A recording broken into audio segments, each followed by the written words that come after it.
My lovely students, welcome to Mathological. In this session, we'll be discussing data interpretation sets from XGMT 2026 examination. Start करते हैं session. And if you've not already subscribed to our channel, make sure to subscribe to our channel. Also join Telegram channel Mathological. You can also message me on Telegram at ADITYAKT for any questions of yours. So we'll be discussing two data interpretation sets. This is the first set, and we'll also be discussing one or two additional questions from these sets so that you will have a holistic understanding of the set and additional learning as well. Okay, so these are the questions from the first set, and then we'll be discussing the second set that is probably been attempted by most of you. Okay, so start करते हैं session.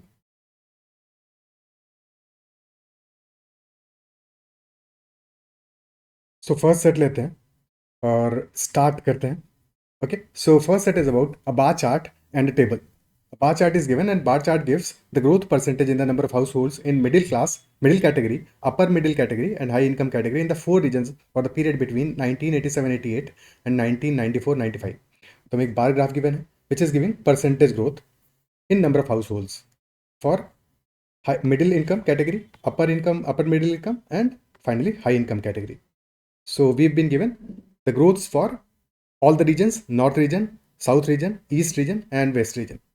फिर additionally हमें एक table given है और table हमें बता रहा है number of households in 1987-88 in thousands, 40,000, 10,000 and 5,000 respectively for middle income, upper middle, and high income, and then average household income in 1987-88, and finally growth in average household income from 1987-88 to 1994-95.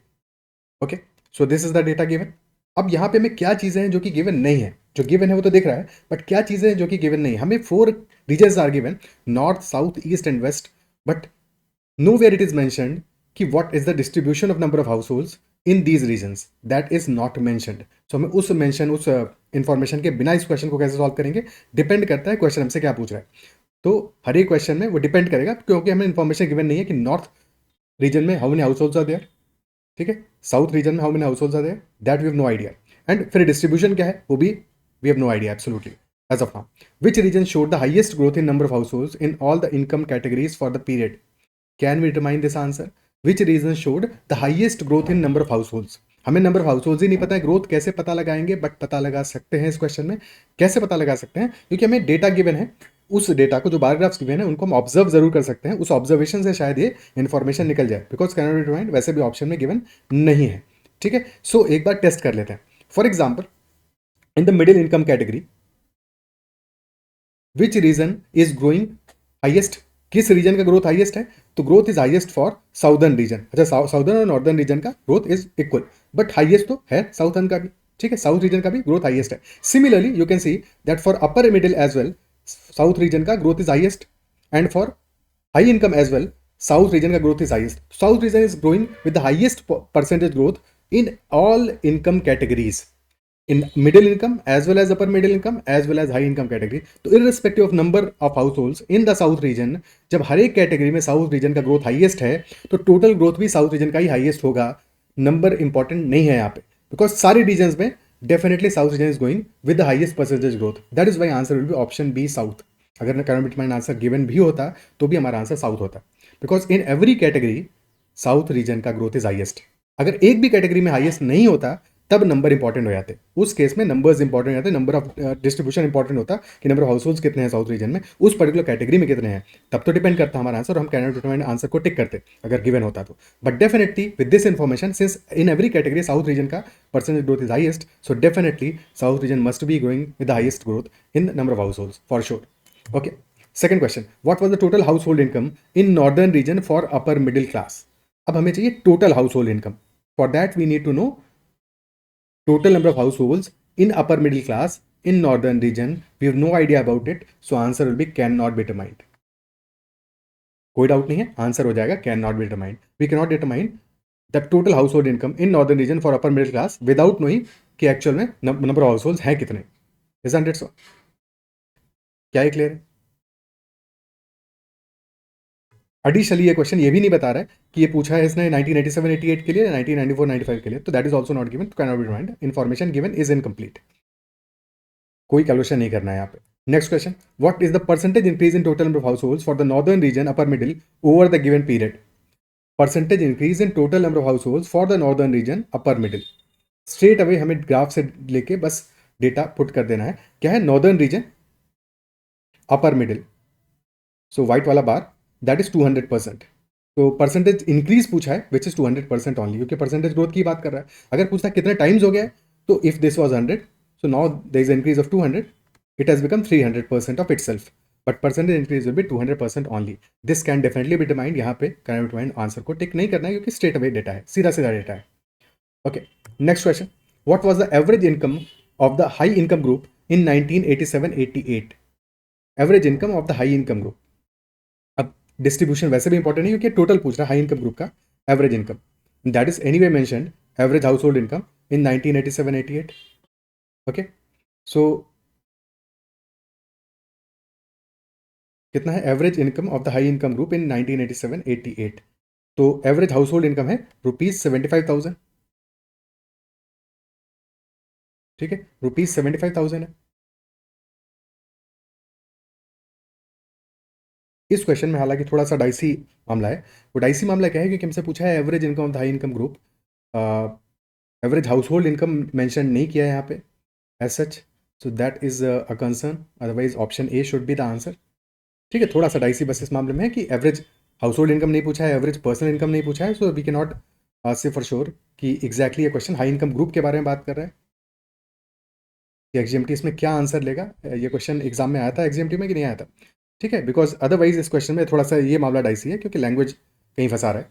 कि average household income की बात करता है, तो वहाँ पे definitely ₹75,000 should be the answer, but high income group mention है average income of the high income group in 1987-88। Okay, so answer should be option A, ₹75,000। But थोड़ा सा हाई इनकम ग्रुप ये जो मेंशन कर दिया है ना, तो ये थोड़ा सा डाइसी मामला हो जाता है। क्योंकि इंडिविजुअल के लिए बात करेगा तो number of person in house hold that is also important, but individual तो मेंशन नहीं है। तो for high income group average income is ₹75,000। Option A should be the answer. Okay, clear है? नेक्स्ट क्वेश्चन पे चलते हैं। एडिशनल इन्फॉर्मेशन अब हमारे पास आ गया। एडिशनल इन्फॉर्मेशन क्या है? Number of household in each category पर equally distributed in all the regions. So number of households now are equally distributed. For example, in middle income, there are 40,000 households. So out of these 40,000, 10,000 will be in northern region, 10,000 in southern region, 10,000 in eastern region, and 10,000 in western region. अब ऐसे ही सबका equal distribution होगा. So now the question is, average income for the northern region in 1987-88 was how much? Average income for the northern region in 1987-88. अब क्योंकि सारे cases में equal distribution है हर एक कैटेगरी का, तो जो रेशियो हमारा overall number of households का है, same ratio will be for the northern region as. So instead of population निकालने के क्या कर सकते हैं? सेम रेशियो का अप्लाई करके एवरेज अप्लाई कर देंगे।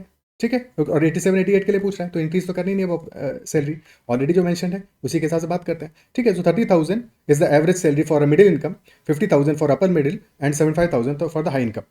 And ratio of these is 40-10-5, यानी कि 8-2-1। ठीक है, so middle, upper middle and high, ratio is 8-2-1, and average salary is 30,000, 50,000 and 75,000। Weight average निकाल लेते हैं। ठीक है, अब चाहो तो वेट एवरेज निकाल के 30 × 8 + 50 × 2 + 75 × 1 कर लो, या पहले से ही 30 को एवरेज मान लो। ठीक है, 30 को एवरेज मान लेते हैं। अब जिसको एवरेज मान लिया उसे डेविएशन ले लेंगे। ठीक है, सो 30 को एवरेज हमने ऑलरेडी माना हुआ है, और 1000 को इग्नोर कर थोड़ी देर के लिए, हमें आंसर चाहिए तो बाद में लास्ट में कन्वर्ट कर लेंगे। 30 को एवरेज मान लिया, जिसको एवरेज माना है उसको 0 कर दो, बाकी का डेविएशन, दिस इज 20,000 का डेविएशन, दिस इज 45 का deviation. Okay, so 20 × 2 is 40 + 45 × 1 is 45, तो 20 × 2 जिस 40 + 45 डिवाइड बाई 8 + 2 + 1, तो वैल्यू हमारा आ जाएगा 85/11। तो दिस इज 30 + 85/11, और 85/11 में क्या होगा? दिस इज 7 टाइम्स 7 एंड 8/11, और 8/11 इज रफली 0.727, 7272। ठीक है, सो 37,727, option A will be the answer, 37,727। ठीक है, डेविएशन लेके करोगे तो कैलकुलेशन तुम्हारा आसान रहेगा, अदरवाइज भी कैलकुलेशन में कोई मुश्किल नहीं है, अदरवाइज भी आसान ही है। 30 × 8 240, प्लस 100 + 75 डिवाइड बाई 11, तो वैसे भी 340 + 400 15/11, तो 11 3 33, बचा 85, 37 एंड 8 बाई 11। ऐसे भी कैलकुलेशन आसानी है, कोई मुश्किल नहीं है। ओके, बट कैलकुलेशन जहाँ पे मुश्किल होता है वहाँ पे definitely deviation method is much simpler. क्या ये अप्रिशिएट कर पा रहे हो? ठीक है, और क्योंकि हमारा number of house holds equally distributed थे इसलिए हम आंसर कर पाए। अगर इक्वली डिस्ट्रीब्यूटेड नहीं होते तो इस क्वेश्चन का आंसर भी होता can not be determined. Okay, next one. The ratio of total income for the high income category to the upper middle class increased by how much percentage in the given period? Now this question is very concept based, ठीक है, heavily laden। इसके लिए चीजें समझनी पड़ेंगी। Ratio of total income for the high income category to the upper middle class increased by how much percentage in the given period? तो already initial एक ratio रहा होगा हमारा। क्वेश्चन पूछ रहा है कि रेशियो में क्या चेंज आया है फाइनली। ठीक है, सो इनिशियल रेशियो हमें चाहिए और फिर फाइनल रेशियो चाहिए और फिर हम चेंज निकालेंगे, इजंट इट? सो अब इतना काम करेंगे इस क्वेश्चन के लिए तब तो हो गया। तो क्या अप्रोच होना चाहिए ऐसे क्वेश्चन में? हमें चाहिए कि चेंज कितना आया है रेशियो में। अगर इनिशियली रेशियो माना हमारा ए बाई बी था एंड फाइनली लेट अस से ए हैज बिकम सम सी बन गया, मान लो ए से सी हो गया और बी से डी हो गया। तो we need to find out कि C by D A by B से कितना ज्यादा है। तो basically C by D minus A by B upon A by B in 200, this is what we have to find out, है कि नहीं?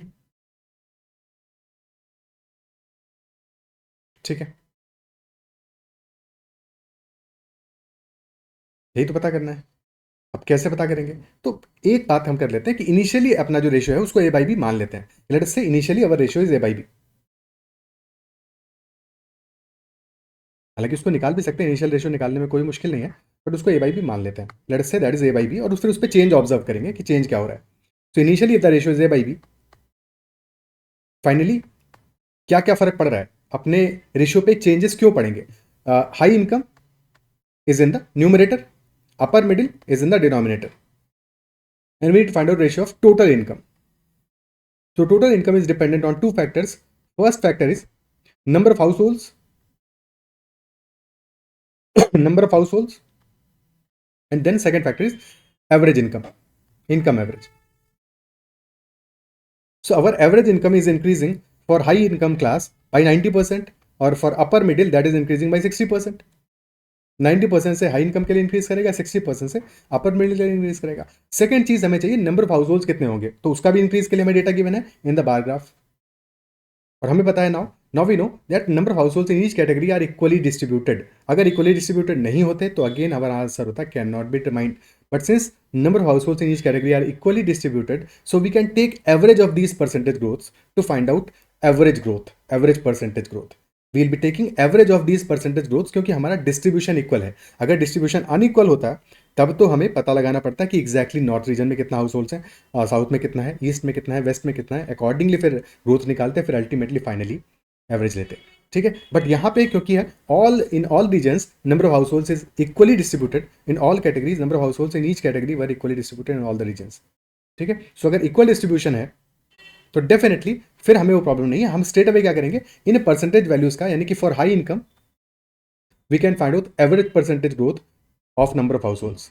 ठीक है, सो दैट विल बी क्या वैल्यू आ रहा है हमारा 250 for northern region for high income, 250 plus 425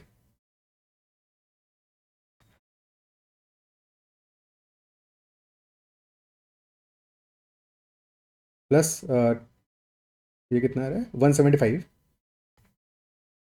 plus 200, तो दिस इज 600 1050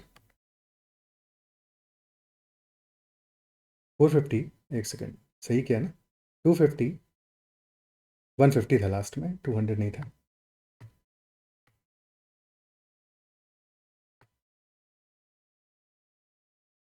तो फाइनली दिस इज 1000 आ गया, बट एवरेज लेना था हमें, तो डिवाइड बाई 4 करोगे फाइनली, तो 250% is the average percentage growth.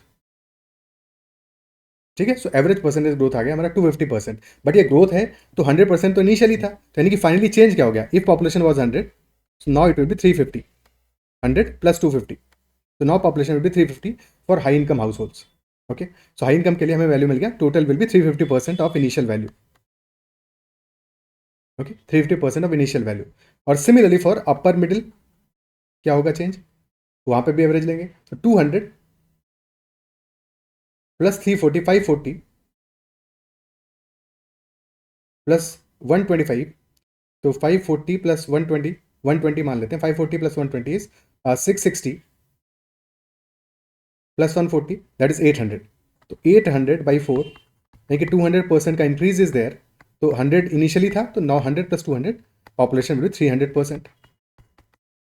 300% हो जाएगा। अब इन सारे चेंजेस का रिस्पेक्टिव रेशियो लेते हैं। तो ए बाई बी इनिशियली था, multiplied by change in number of house hold, तो that is 350 for high income 50% and 300 for upper middle divide by 300। ये तो चेंज आएगा नंबर ऑफ हाउस होल्ड का, multiplied by change in salary. तो 160 हुआ है upper middle में, भाई 60% का इंक्रीज हुआ है, ठीक है, ग्रोथ इन एवरेज है, तो 60% इंक्रीज हो गया, 160 हो गया, और 90 का इंक्रीज हुआ 190 हो गया, so into 190 by 160,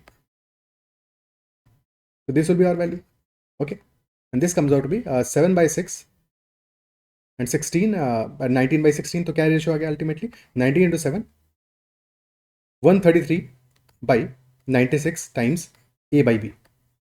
तो कितना इंक्रीज है, ए बाई बी से हो गया है 133 by 96 times A by B, यानी कि 133 by 96 इज रफली दिस इज 137% और 138%। 137% ऑफ ए बाई बी यानी कि increase is of 36%। Option B हमारा आंसर हो जाएगा। क्या है क्लियर? ठीक है, अगर हम सिर्फ और सिर्फ इनकम में चेंज देखते, ग्रोथ इन एवरेज इनकम, तो क्या आ रहा है हमारा 190 by 160, यानी कि रफली 20% का इंक्रीज आ रहा है। तो डेफिनेटली हमारा जो आंसर होगा वो 20% से ज़्यादा ही होगा, क्योंकि हाई इनकम कैटेगरी में growth is much higher across the regions, is not it? So answer definitely 20% से ज़्यादा आना ही था, बट कितना आएगा उसके लिए हमें कैलकुलेशन करना पड़ेगा। So that is how we did the calculation for this question. क्या ये अप्रिशिएट कर पा रहे हो? ठीक है, so this question needed some calculation and understanding, otherwise ये क्वेश्चन तो नहीं होता, नहीं बनता। क्लियर है? ओके, नेक्स्ट सेट पे चलते हैं, which was done by most of you. The following table shows the number of new employees added to different categories of employees in a company, and also the number of employees from these categories who left the company every year since the foundation of the company in 1995. So company was founded in 1995. Then information given is for managers, technicians, operators, accountants and peons, and new employees and left employees, those left the organization for every category respectively. First question is, during the period from 1995 and 2000, the total number of operators who left the company is what percent total number of operators who joined the company? Operators who left and divide by operators who joined. तो बस सीधे सीधे सम करना है उनका और percentage calculate करना है। So operators who left is 104, add कर लो 104 plus 120, so that will be 120 plus 104 224 324 436 536 plus 44 580। 580 को देख के तो 29% लग रहा है, बट बाकी वैल्यूज भी कैलकुलेट करना पड़ेगा। अगर 29% आना है तो रफली 2000 आना चाहिए हमारा टोटल नंबर ऑफ जॉइनीज। तो 880 प्लस 256, 880 प्लस 200 1080 प्लस 56 1136 1336 1376 और फिर 208 1576 1584 1584 प्लस 192 200 ऐड करके 8 सब्ट्रैक्ट कर दो 1584 1784 माइनस 8 1776 प्लस 200 1976 और फिर 2024 रफली 2000 आ रहा है, तो आंसर विल बी 29%। 580 बाई 2024 रफली 29% हमारा आंसर आ जाएगा। ठीक है,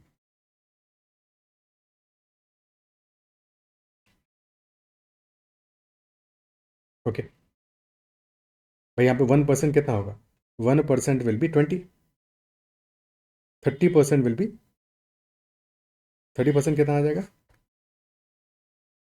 20.24 है 1%, तो 10% will be 202.4 607.2, this will B 30% और -27, तो रफली हमारा ठीक है 29% के आसपास आंसर आ रहा है। ओके, मतलब थोड़ा सा उससे कम आ रहा है, 28 पॉइंट समथिंग आ रहा है ऑब्वियसली, बट ठीक है 29 रहेगा, 27 नहीं होगा। Next question, what is the difference between total number of technicians added to the company and total number of accountants added to the company during the year 1996 to 2000? Difference between total number of technicians added and total number of accountants added. अब एक तरीका है सारे के सारे technicians को add कर लो और सारे के सारे अकाउंटेंट्स को ऐड कर लो और फाइनली डिफरेंस ले लो। दूसरा मेथड ये हो सकता है कि फॉर एवरी ईयर ये डिफरेंस तुम लेते चलो, ताकि तुम्हारे जो नंबर्स हैं वो छोटे रहें, बहुत मतलब सारी कैलकुलेशन एक साथ नहीं करनी पड़े, तो चीज़ें ज़्यादा आसान रहेंगी। ठीक है, difference between total number of technicians added and total number of accountants added. So technicians added and accountants added का हमें चाहिए डिफरेंस कब से कब तक, 1996 से चाहिए, ध्यान देना है, ठीक है। 1995 से नहीं चाहिए, 1995 का डेटा नहीं काम का है हमारे लिए यहाँ पे। टेक्नीशियंस एंड अकाउंटेंट्स एडेड, सो यानी कि स्टार्ट हम करेंगे from 1996 up till 2000, these values. तो फॉर 1996 डिफरेंस क्या आ रहा है, डिफरेंस लेंगे विद साइन, ठीक है। टेक्नीशियन अकाउंटेंट्स 272 माइनस 200 प्लस 72, ठीक है। टेक्नीशियन से हम अकाउंटेंट सब्ट्रैक्ट कर रहे हैं, जहां पे टेक्नीशियन ज्यादा होंगे वहां पे प्लस में आएगा, जहां पे लेसर होंगे वहां पे माइनस में आएगा, सो दैट लास्ट में हम स्ट्रेट अवे ऐड करके अपना डिफरेंस ले लेंगे, ठीक है। 240 माइनस 224 प्लस 16 माइनस 12 माइनस 16 और फाइनली प्लस 28। तो ये दोनों कैंसिल आउट हो गया, प्लस 16 माइनस 16 कितना बच गया हमारा, 72 plus 28 is 100 minus 12 88 will be our answer, option D will be the answer. Clear है, ऑप्शन डी आंसर हो जाएगा। Next question, what was total number of peons working in the company in the year 1999, total number of peons working in year 1999, so initially is 820, her year का net change देख लो। तो 184 minus 96 कितने add हुए, 84 plus 4 88 add हो गए। Next year 12 plus 52 64 added. Next year 1116 added. Next year 104 added. फिर next year 96 added. Okay, so 64 plus 116 180, 180 plus 88 268, 268 और फिर फाइनली 200 और ऐड कर दो 468, तो 820। एक सेकंड, कैलकुलेशन में कुछ गड़बड़ किया है क्या, 88 और फिर यहाँ पे 1264 116 104 एंड 96, सही तो है। 200 316 380 और 468।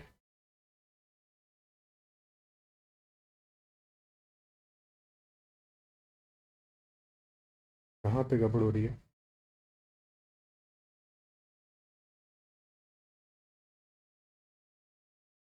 नाइनटीन 99 पूछ रहा था, ओह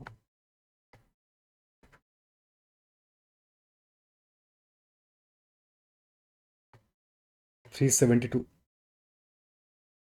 सो this was 1192, this is 1192, option B. अब देखो ये गलती हो रही थी ना, कि 1999 तक ही पूछ रहा था और आंसर हम लास्ट में फाइनल भी ऐड कर दे रहे थे, तो ये काम पहले ही ध्यान रखना चाहिए था, अदरवाइज बाद में गलती डेफिनेटली ऐसे क्वेश्चन में अगर ऑप्शन में कहीं भी गिवन होता तब तो हो जाती गलती। ओके, क्लियर है। Next question, what is the pooled average of the total number of employees of all categories in the year 1997, pooled average of total number of employees of all category. अब इस question में देखो calculation ज़्यादा होगा, this set was calculative, but ये था कि question जो थे स्ट्रेट फॉरवर्ड थे, मतलब कि जो टेबल गिवन है that is straight forward, calculation जरूर था, हर एक क्वेश्चन है वो तो करना पड़ेगा। तो pooled average of total number of employees of all categories in the year 1997, तो हर एक कैटेगरी एम्प्लॉइज का टोटल नंबर निकाल लो इन 1997 और फिर उनका एवरेज ले लो, ठीक है, up till 1997 for every category.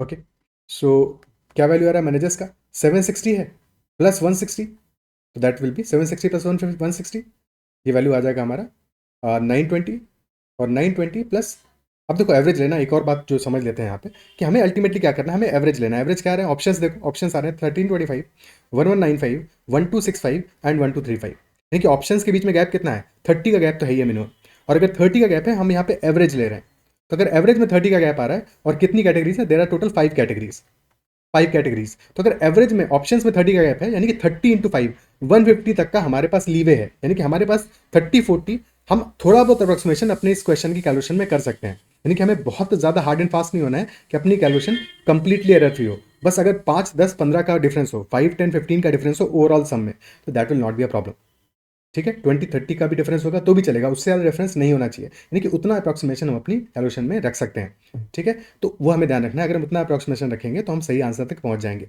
Okay, बहुत ज़्यादा हमें हार्ड एंड फास्ट नहीं होना अपनी कैलकुलेशन में। तो 760 प्लस 160 विल बी 920, और 920 में कितना ऐड करोगे, यहाँ पे 80 ऐड करना है, ठीक है, 80 85 ऐड करना है, तो रफली 1000 हो गया, ठीक है, रफ वैल्यू हमने लिखा 1000। ऐसे ही आगे बढ़ेंगे, 1200 प्लस यहाँ पे 150 तो 1370 और फिर 110 1480,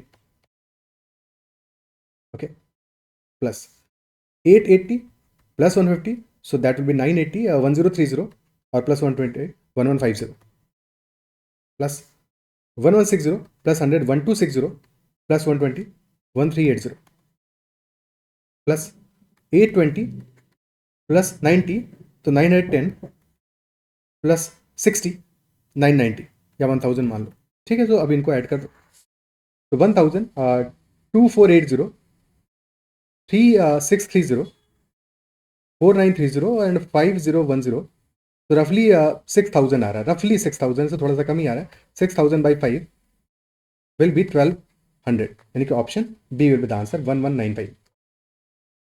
क्लियर है? ठीक है, तो बहुत हार्ड एंड फास्ट नहीं करना था हमें कैलकुलेशन, एक अप्रॉक्सीमेशन से हमारा काम चल रहा था, तो हमने उस हिसाब से थोड़ा बहुत अप्रॉक्सीमेशन लेकर अपना कैलकुलेशन कर लिया। अगर एग्जैक्ट ऑप्शंस बहुत क्लोज होते तो फिर हमें एग्जैक्टली कैलकुलेशन करना पड़ता। ठीक है, क्लियर है?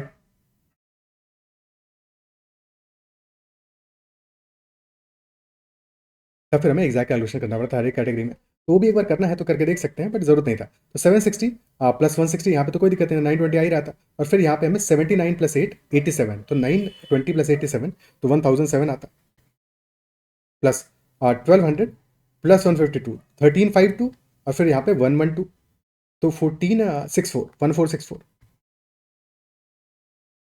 यहाँ काफ़ी डिफरेंस ले लिया, 1480 को कर दिया था। 1200 प्लस 152, 1352, और हाँ 1464 आ रहा था, पता नहीं कैसे अप्रोक्सीमेशन किया, कुछ गड़बड़ किया होगा यहाँ पे। ठीक है, 880 plus 152, so that will B 980 and 1032 plus 120, तो 1152, plus 1160 plus 100, 1260 plus 120, 1380, plus lastly 820 plus 88, so that will B 908, और प्लस 64, 972। ठीक है, क्लियर है? अब इसके बाद में फाइनली हम एवरेज ले लेते हैं। नेक्स्ट क्वेश्चन करते हैं।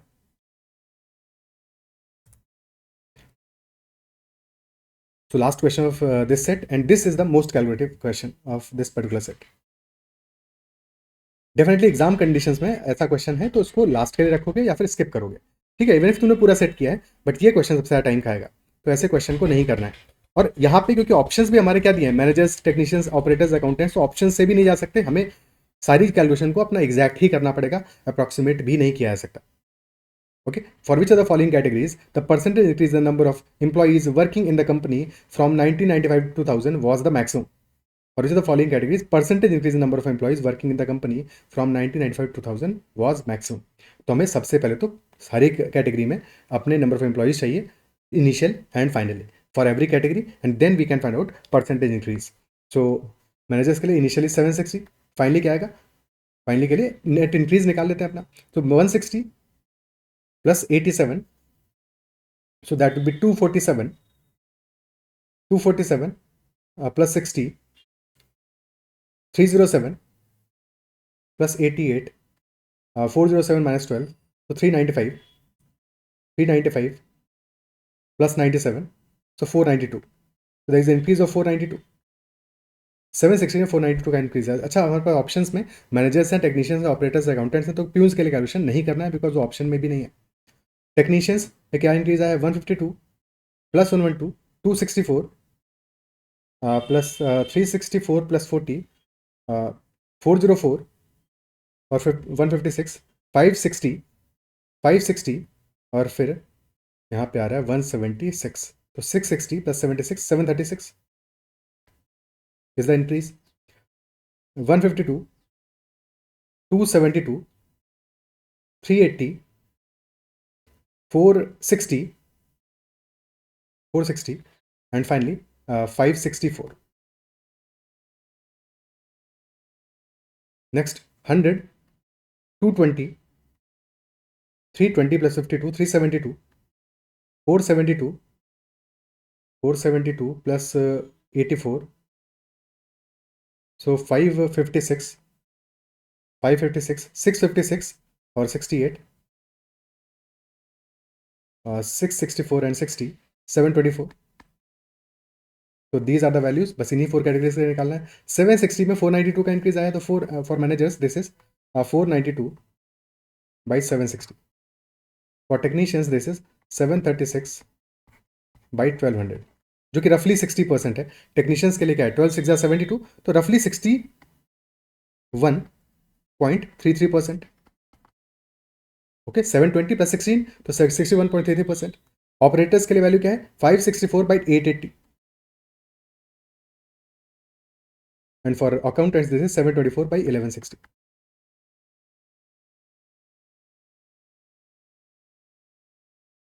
ओके, क्लियर है। सो 492 अभी और सिंप्लीफाई कर सकते हैं इन बाकी वैल्यूज को, 4 से डिवाइड कर देते हैं मैनेजर्स के लिए। So this will be 123 by 190। This value है again divide by 4, so this will be 141 by 220, and similar यहाँ पे डिवाइड करते हैं 181 by 290, so these are the values 123 by 190, 141 by 220, 181 by 290, और ये सारी वैल्यूज हमारी 60% से ज़्यादा आ रही हैं, ठीक है, और 65% के आसपास की वैल्यूज हैं, तो हमें ज़्यादा कैलकुलेशन में ध्यान यहाँ पे देना पड़ेगा, प्रिसाइज करना पड़ेगा, ठीक है। 123 by 190, so 190 19 6 114, तो इससे 114 प्लस 9, 114 will be 60% और 9 will be roughly 5%। 5% से थोड़ा छोटा होगा, स्लाइटली लेसर होगा, बिकॉज 5% फॉर 190 विल बी 9.5, तो उससे थोड़ा सा छोटा है, तो रफली 64.75%। ठीक है, यहां पे देखें 141 बाई 220, तो 220 22 इंटू 6 132 प्लस 9 हो रहा है, बेसिकली 132 प्लस 9 हो रहा है, और 290 29 into 6 that will B 174 plus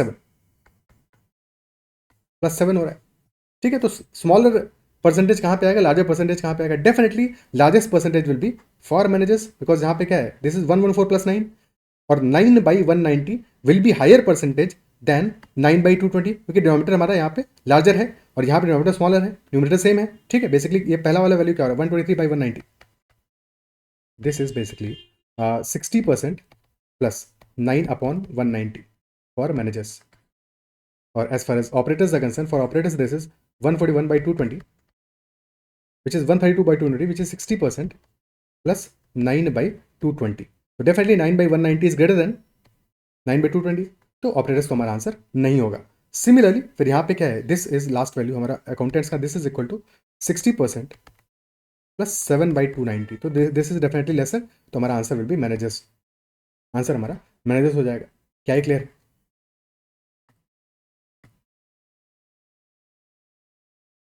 ठीक है। ओके, यहाँ पे एक और अप्रोच देख लेते हैं ऐसे ही क्वेश्चंस को सॉल्व करने के लिए, कि कभी भी अगर हमें कभी किसी क्वेश्चन में गिवन है कि a by b and c by d these are the two fractions, and we know that a by b is greater than c by d, ठीक है, और समहाउ अगर हम a plus C upon b plus D निकाल रहे हैं, so in that case a by b if that is greater than c by d, तो definitely a plus C upon b by d this will be between a by b and c by d, this will be between a by b and c by d। Okay, अब कैसे यहाँ पे use कर सकते हैं, because denominators हमारे 10 के multiple हैं सारे के सारे, तो चीज़ें कैलकुलेट करना वहाँ से भी कंपेयर करना आसान होगा। इसको फ्रेश वेज पे लिखते हैं, 123 बाई 190, सेकेंड वैल्यू था 141 बाई 220, एंड थर्ड वैल्यू था हमारा 181 by 290। Okay, so denominator is changing by 30 का इंक्रीज आ रहा है। हमें ये तो पता है कि ये वैल्यू इज रफली 65%, दिस वैल्यू इज रफली 65%। ओके, 64% से डेफिनेटली लार्जर है, 65 से लेसर है, और 123 से 141 this is increase of 18।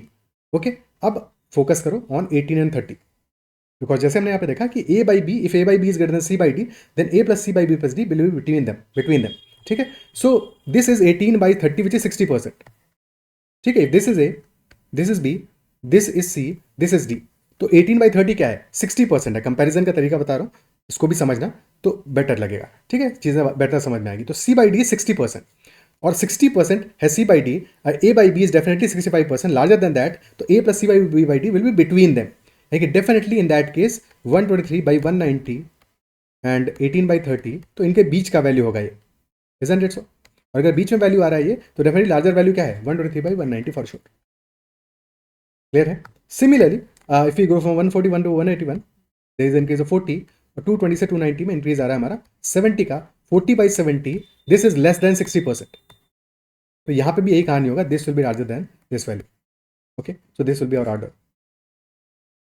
Clear है? क्या ये अप्रिशिएट कर पा रहे हो? So these were all the questions in this session.